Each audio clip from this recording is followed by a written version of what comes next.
1965 was a successful year for space science and applications. There were the spectacular results of the Ranger and Mariner missions and the other significant accomplishments which advanced our programs toward their objectives. These objectives are to explore the moon, the planets, and the interplanetary environment of our solar system, to investigate the sun and its relationship to Earth, the geophysical properties of the Earth, and the physical nature of the universe, to determine the biological effects of the space environment on Earth life forms, and to search for and analyze extraterrestrial life, to develop experiments for manned space flights which use the special capabilities of the trained astronaut as a sensor, manipulator, and evaluator, to provide pre-doctoral training for scientists and engineers, and grants for space science research projects and laboratory facilities to best use university resources for the national space effort, to develop and manage launch vehicle systems on which reliable space transportation for all payloads depends, to conduct research and development on meteorological satellite systems and support the Weather Bureau in applying them to an operational system, to develop and apply space technology to other practical satellite applications, such as communication and navigation. In April 1965, one accomplishment in communications was the NASA turnover of SYNCOM-3 and SYNCOM-2 to the Department of Defense for their operational use. The basic engineering data planned for them had been largely collected. SYNCOM-3 was launched in 1964 and maneuvered into the world's first stationary orbit at an altitude of about 22,300 miles over the mid-Pacific. SYNCOM-2, launched into the world's first synchronous orbit in 1963, was moved in 1965 to a new station above the Indian Ocean. Now both communications satellites are serving the Department of Defense for voice and teletype to Southeast Asia. Experiments in air-to-ground communications by satellite were successfully conducted in January between a ground station and a Pan American Airways aircraft in flight over the Pacific. The two-way airborne terminal communicated via SYNCOM-3 with the California ground station from a position as far away as Hong Kong. And also in 1965, communications for Gemini manned space flights were routed through the SYNCOM-3 spacecraft.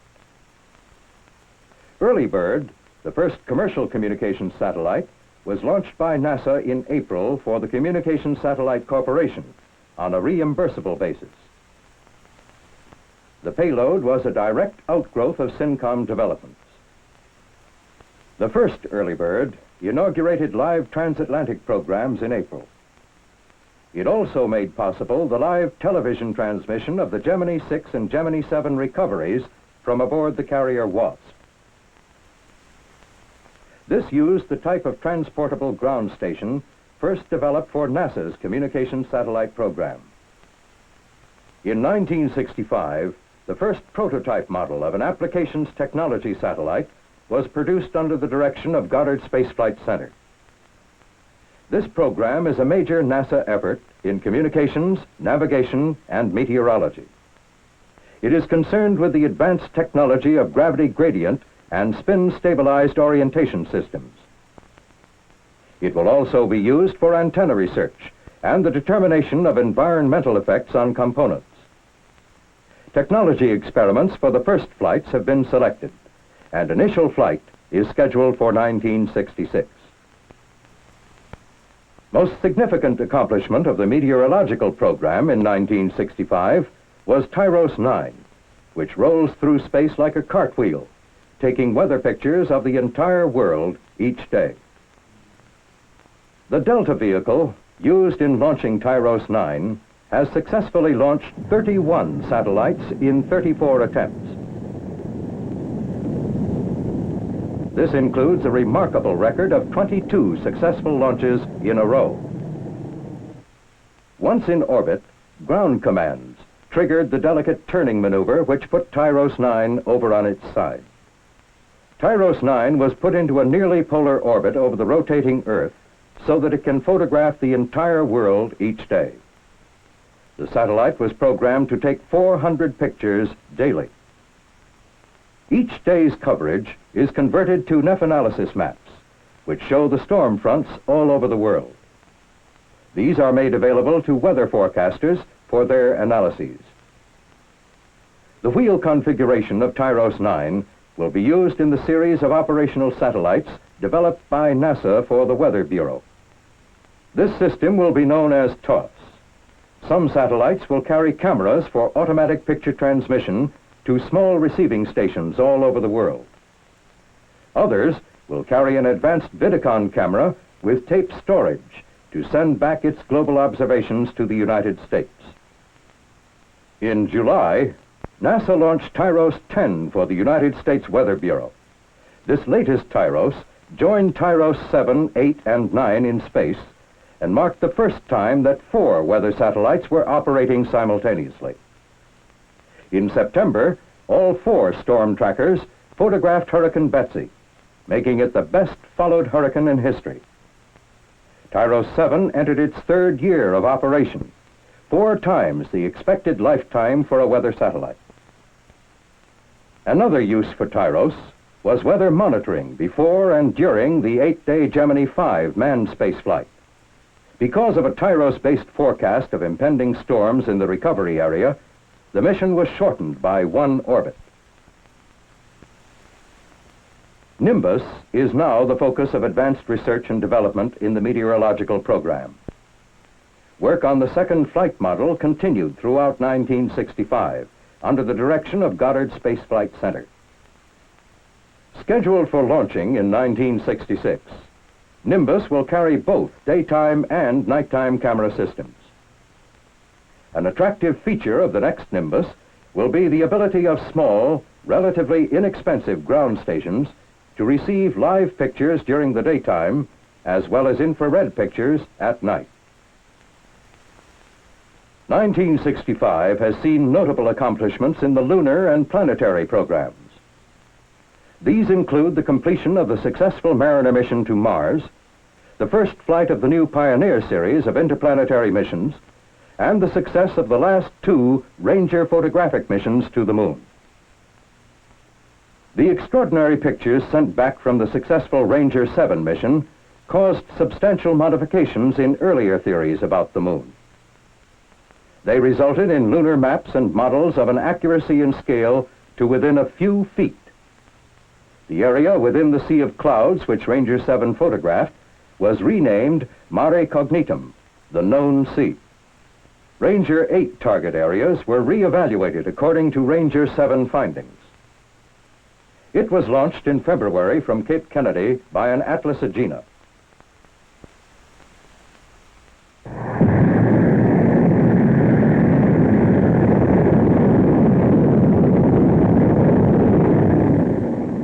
The Agena has provided NASA with a versatile vehicle system.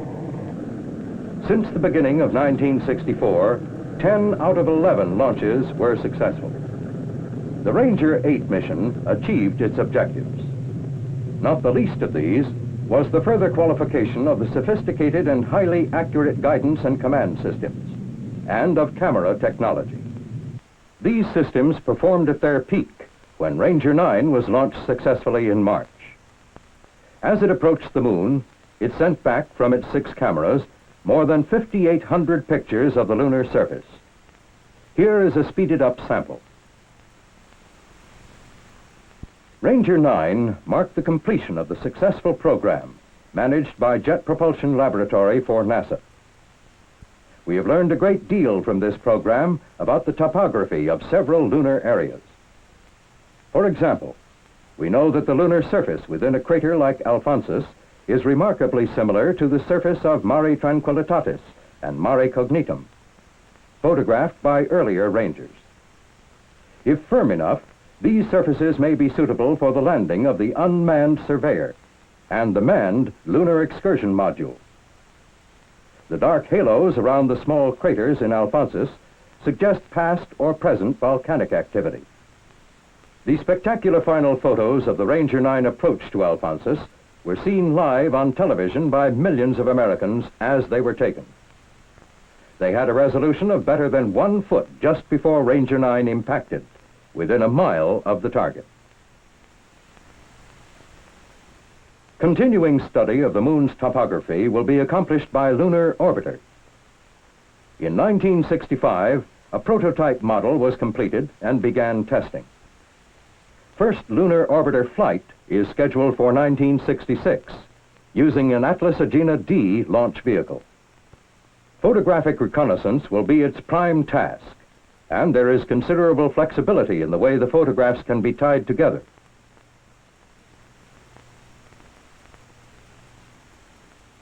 Last year, 10 potential areas were selected for coverage by the first mission. They include examples of all the major types of the moon's surface to permit assessment of their suitability for spacecraft landings. Each is 22 miles wide and 58 miles long. 9 of the 10 sites are within the area proposed for Apollo manned landings. Lunar Orbiter will approach within 29 miles of the lunar surface at perigee and may remain in orbit for up to 1 year. This should make it an ideal vehicle to obtain scientific data as well as extensive photographic coverage. The end of the year saw the first flight model of Surveyor in final system test prior to shipment to Cape Kennedy. Surveyor is our most complex unmanned lunar exploration project. It is designed to make a soft landing on the moon and provide a wide variety of scientific data, as well as to survey areas on the lunar surface as possible landing sites for manned missions. This flight model Surveyor and the prototype which preceded it underwent qualification testing throughout 1965 under the management of the Jet Propulsion Laboratory.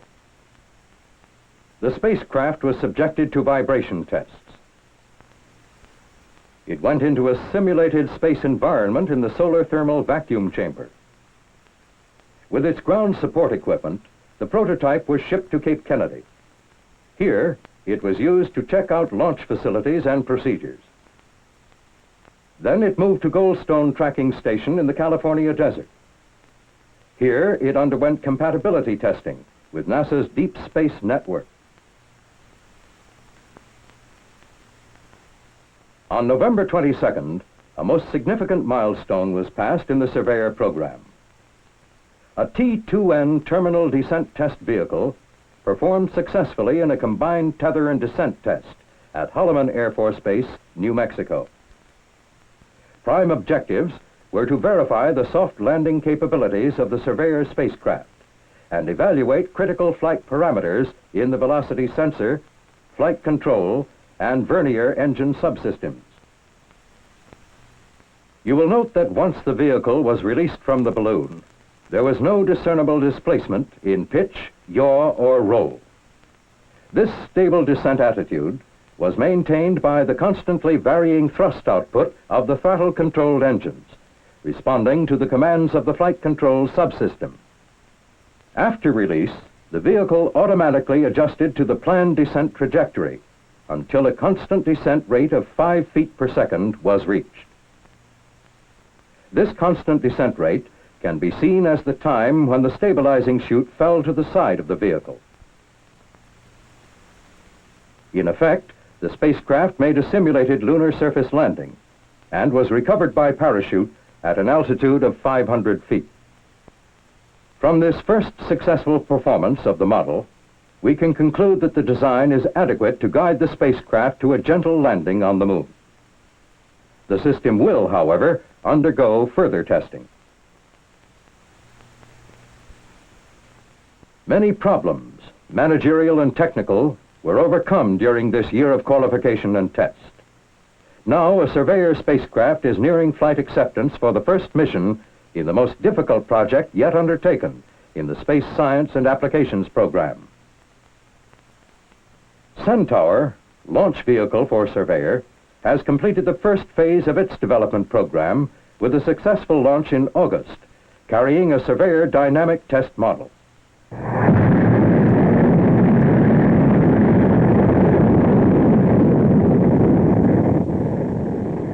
Centaur is now fully qualified to meet Surveyor direct descent requirements. The two-burn development phase to put Surveyor into parking orbit should be completed late in 1966. Going beyond the moon, the planetary program in 1965 saw successful completion of the Mariner Mars mission. Mariner 4 had to be launched under pressures set by the inexorable timetable of celestial mechanics, which provide only a short window every 2 years during which a Mars mission could be launched. The first attempt was unsuccessful due to a faulty shroud. But 30 days later, in November 1964, Mariner 4 was successfully launched with a redesigned new shroud, on time for its historic 228-day journey to Mars. On its way, Mariner 4 gave us our first look at interplanetary space between Earth and the orbit of Mars. It found it very much like that between Earth and Venus, with one big exception. A notable peak in the impact rate of cosmic dust activity was recorded on the monitors of the Mariner project. This and other interplanetary experiments returned almost 20 million such scientific measurements during the course of the flight. On the 307th day of flight, when it passed beyond effective range for data transmission, Mariner 4 was 191 million miles from Earth, a standing record. It will have a useful life that may extend beyond 1967. As it passed close to Mars, Mariner 4 measured no evidence of radiation belts, such as we have near Earth, and no significant magnetic field. This and the lack of such features as mountain chains suggests that Mars, unlike Earth, may have a solid core. In July 1965, as the crucial flyby approached, tracking stations of the Deep Space Net around the world and the scientists at Mariner Control coordinated the final commands that turned on the cameras.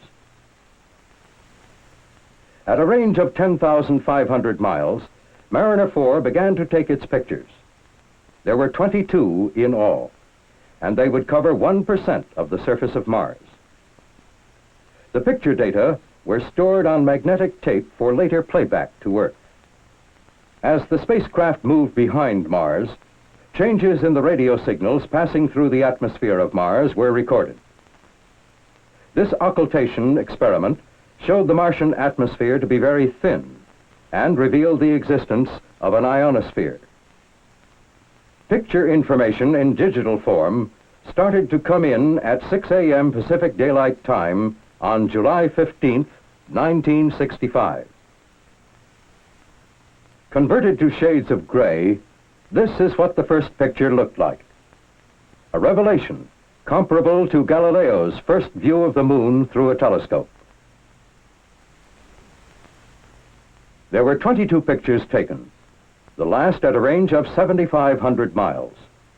There was scant evidence of erosion, suggesting that the Martian surface may be as it was 1 billion years ago, with very little water present since that time. Perhaps the best is this one, showing the craters, probably caused by meteors, distributed on Mars in a pattern remarkably similar to that of the moon. After picture playback, Mariner 4 returned to reporting on interplanetary space, with good data received up to last October 1st. Improved ground facilities may make it possible to resume tracking in 1966, and we hope for more good data when Mariner 4 again moves nearer Earth in 1967. The Mariner mission answered many questions, but the big one, is there life on Mars, must wait for Voyager's surface explorations. Mariner data will be used in designing Voyager and in devising the experiments it will carry. Voyager is designed to explore Mars by automated spacecraft. and landing capsules which may be later adaptable to other planetary exploration. In 1965, the first part of design definition for the Voyager spacecraft system was completed by each of 3 contractors. The Voyager spacecraft system will orbit Mars to make measurements similar to those made by our Earth satellites. The spacecraft is also intended to carry instrumented capsules, which can land on the Martian surface to make direct biological, geological, and meteorological measurements. Voyager will require planetary quarantine of the landing capsule. In 1965, tests began with a new tool to guard against contamination. In bioclean rooms like this experimental facility, instruments destined for planetary landings may be assembled with minimum risk of bacteriological contamination. This is assured by a laminar flow of clean air from ceiling to floor and by continuous monitoring. Meanwhile, significant planetary exploration continues with a new series of Pioneers under management of Ames Research Center. On December 15th, Pioneer 6 was successfully launched from Cape Kennedy by an improved Delta launch vehicle. This first of the series carries experiments in cosmic rays, magnetic field, solar plasma, and radio propagation. It will send back measurements from up to 100 million miles away in the regions between the Earth and Venus. In 1965, man in space made significant contributions to scientific knowledge. During the Gemini flights that year, astronauts performed a wide array of scientific, applications, and technology experiments.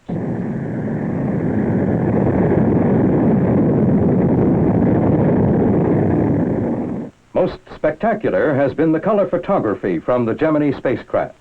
Photographs like these have immense potential for the study of geology, water resources, glaciers, oceanography, meteorology, forestry, and even agriculture.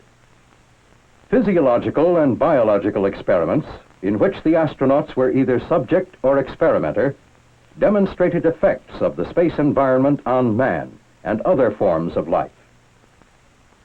Some 30 experiments are in preparation for Earth-orbiting Apollo missions, and 10 experiments are defined for emplacement on the lunar surface by an astronaut.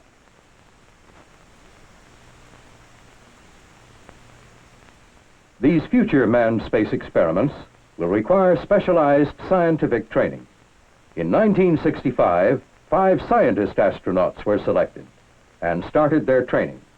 They are Dr. Owen Garriott, ionospheric physics, Dr. Curtis Michael, nuclear physics, Dr. Harrison Schmidt, geology, Dr. Edward Gibson, engineering physics, and a medical doctor, Joseph Kerwin.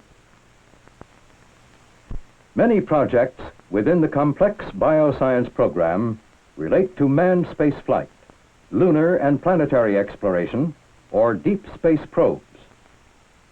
Accomplishments of the bioscience program in 1965 touch upon all of these areas. The first flight model of a biosatellite is now being built and tested. Ames Research Center, manager of the biosatellite program, has assisted experimenters to prepare 13 experiments for the first biosatellite flight, a 3-day orbit. Time-lapse photography shows the test cycle for some experiments to be carried. The effect of weightlessness on growth and movement will be studied using the pepper plant and wheat seedlings. Embryological development will be studied using frog eggs, and the effects of weightlessness will also be studied on the single-celled amoeba. 7 experiments will be flown to study the combined effects of weightlessness and radiation. Bacteria, mold spores, plants, and several insects will be used. This mock-up of the biosatellite shows the spacecraft and experiment configuration for the 30-day mission.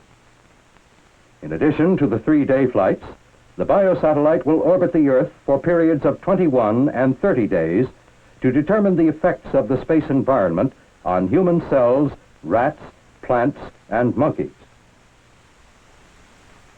The Physics and Astronomy program is of fundamental importance to our national space effort. A family of orbiting observatories under management of the Goddard Space Flight Center is a major element in that program. The first orbiting geophysical observatory was launched from Cape Kennedy in 1964. The second went into a nearly polar orbit from Western Test Range in October of 1965. Both had trouble in orbit. OGO-1 because two booms failed to deploy, and OGO-2 because of horizon orientation problems. Both were officially failures. They must, however, be considered very successful failures based upon the quality and quantity of the data they continue to return. OGO-1 is still operating 15 months after launch. OGO-2, in orbit only a few months, has returned less data, but completed many successful orbits in the fully stabilized and pointed modes not achieved by OGO-1. It continues to give good data in its present spinning mode. Both OGOs have proven their capability to make a broad spectrum of measurements at the same time in the same place in the previously more or less separated fields of ionospheric, plasma, atmospheric, trapped radiation, and magnetic field research. A third OGO has been completed and is now undergoing tests at the contractor. Experience gained with the first two spacecraft has been incorporated into the design and test of this OGO. It will carry the same experiments as OGO-1 and will be launched early in 1966 from Cape Kennedy. The Orbiting Solar Observatory, OSO, is very important to the Physics and Astronomy program. In orbit above the Earth's atmosphere, it can observe the effects of the Sun on Earth and interplanetary space without the blocking effect of the Earth's atmosphere. Orbiting solar observatories carry a number of complex experiments devised by scientists in NASA, other government agencies, and universities. OSO-2 was launched in February 1965 and successfully placed in orbit. 7 of the 10 experiments aboard returned new and useful information on the condition of the Sun at solar minimum. This included measurements on the solar output in the near ultraviolet, X-ray, and gamma-ray regions. In November, OSO was placed in a stowed mode, where it is coasting on its own, so that we may examine its magnetic attitude. OSO-2 can be reactivated at a later date when solar conditions have changed. OSO-3, launched in August, failed to orbit and was lost in the South Atlantic. The experiments lost will be duplicated in the 5th OSO. The 4th and 5th OSOs, scheduled for flight, are in various stages of fabrication and test at the contractor plant. Our present knowledge of the Sun has shown clearly the need for a higher precision, higher capacity spacecraft for the study of solar phenomena. Last year, an engineering model of an advanced orbiting solar observatory, AOSO, was completed. The stabilization and guidance system is being built, and its sun sensors are presently under test in a laboratory still room. Experiments have already been selected for several AOSOs. Astronomy, the study of the universe, achieves a new dimension with the ability to put instruments above the Earth's atmosphere. Here, they may measure gamma ray, X-ray, ultraviolet, infrared, and radio wave radiation that cannot reach the ground. In 1965, after 5 years of exceedingly difficult development work, the first orbiting astronomical observatory was being readied for flight. The experiment packages have been tested and integrated into the first flight model. Each OAO will carry the experimental packages of such institutions as University of Wisconsin, Goddard Space Flight Center, and many other scientific agencies and universities. The prototype model completed its qualification tests at the contractor. It is being modified to serve as a later flight spacecraft. Thus, the past year saw marked progress toward providing an observatory in space which can be used by numbers of astronomers, free from the blanketing and distorting effects of the Earth's atmosphere. In 1965, 5 additional Explorer satellites were launched. One of the most important scientific discoveries of the space age has been the Earth's magnetosphere, the region of influence of the Earth in space.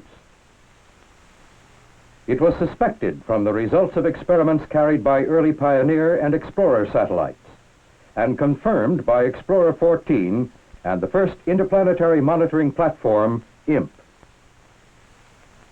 In May, another IMP, Explorer 28, joined previous satellites to continue study of interaction between the Earth's magnetic field and the solar wind, begun by the first IMP in 1963.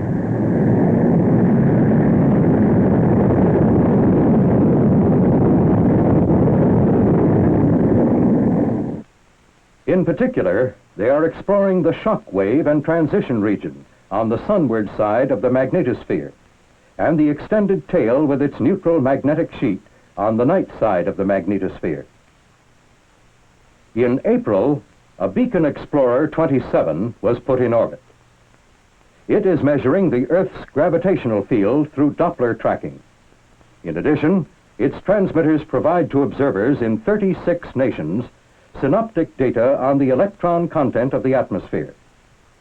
This is a major element in our international scientific program. Another explorer, launched in 1965, was the geodetic satellite GEOS, built by Johns Hopkins Applied Physics Laboratory. It is an active satellite containing flashing light electronic systems and laser reflectors for detailed study of the Earth's gravitational field and a reference for precision mapping. It was successfully launched in November by an uprated version of the Delta launch vehicle, which was being flown for the first time. Also in 1965, a passive geodetic explorer, PAGEOS, was inflation tested in Lakehurst, New Jersey. It will be launched in 1966. Some satellites built by other nations were launched by NASA in 1965. The ISIS-X was launched in late November. It combined the Canadian Alouette B with the NASA DMEA Direct Measurement Explorer in a piggyback configuration for ionospheric studies. Already, the results of this completely successful experiment have added considerably to our knowledge of the ionic sheets surrounding the spacecraft. The two are orbiting within approximately 1 mile of each other, conducting related measurements. Also, the DMEA Explorer has demonstrated successfully a novel magnetic attitude control system that should be useful for many future scientific missions. The French FR-1 was launched in December. It will investigate very low-frequency radio signals in space. FR-1, like ISIS-X, was launched by Scout, NASA's only all-solid space vehicle. Scout has been used extensively in launching spacecraft for NASA, Department of Defense, and international organizations. There have been 39 launches since 1960. The last 12 consecutive firings have been successful. Like explorers, the sounding rocket is an economical, reliable, and versatile tool. In 1965, approximately 130 were launched to continue the investigation of our atmosphere and to carry out exploratory space experiments. In February and March of 1965, the year of the quiet sun, 77 sounding rockets were launched from the military sea transport Croatan. Launchings took place along the west coast of South America from Colombia to Chile. The Mobile launch expedition was managed by NASA's Wallops Station, and the experimenters came from NASA centers, other government agencies, industrial laboratories, and universities.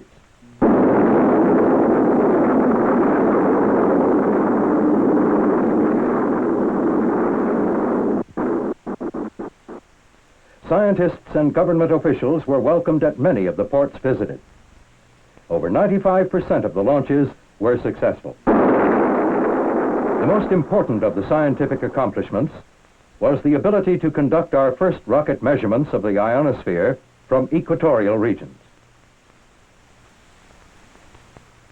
Sounding rockets have been launched for scientists of many nations at Wallops Station, Virginia. In August 1965, an international meeting was held there under NASA auspices to set up an inter-American meteorological rocket network. NASA's Sustaining University Program is providing grants nationwide for graduate training, scientific research, and laboratory facilities that support and encourage fundamental space science research in the academic community. In 1965, more than 3,000 pre-doctoral students worked under NASA training grants. They were in universities in each of the 50 states. 70 received their PhDs during the year and are doing teaching or research in government, industry, or universities. During the year, Sustaining University Program research grants totaling more than $13 million were made to 45 universities located in 27 states. Their interim or final results were a significant factor in space science accomplishments. Space science and engineering laboratories, wholly or partly funded by NASA, were put into service at 12 institutions during 1965. 5 more had been previously completed, and another 16 are underway. The academic community joins with industry and government in the national space effort. And a national effort it is. Scientists and researchers from the colleges and universities, engineers and scientists, administrators and technicians at contractor plants throughout the country, and the scientists, the project managers, the engineers and technicians at NASA field and launch centers, this is the team. These are the men who made 1965 a year of success for space science and applications. Some of the highlights: there were new uses for communication satellites already in orbit, and meteorological satellites with the capability for greatly increased weather coverage were placed in orbit. Useful results came from the scientific and technological experiments programmed for astronauts during manned space flights. And there was progress in the development of a biosatellite to carry other life forms and experiments into the space environment. Centaur, NASA launch vehicle for Surveyor, was launched successfully to complete the first phase of its development program. It was a year in which our knowledge of the Earth, the Sun, and the physical nature of the universe was increased by the scientific information returned from orbiting laboratories, and by explorer satellites, Pioneer space probes, and various sounding rockets. Our most spectacular successes were the lunar photographs of the Ranger series, and the pictures made by Mariner 4, which gave man his first close look at the surface of Mars. These were highlights of 1965. Now, we look to the future, to the new challenges and the continuing opportunities in that limitless laboratory, space.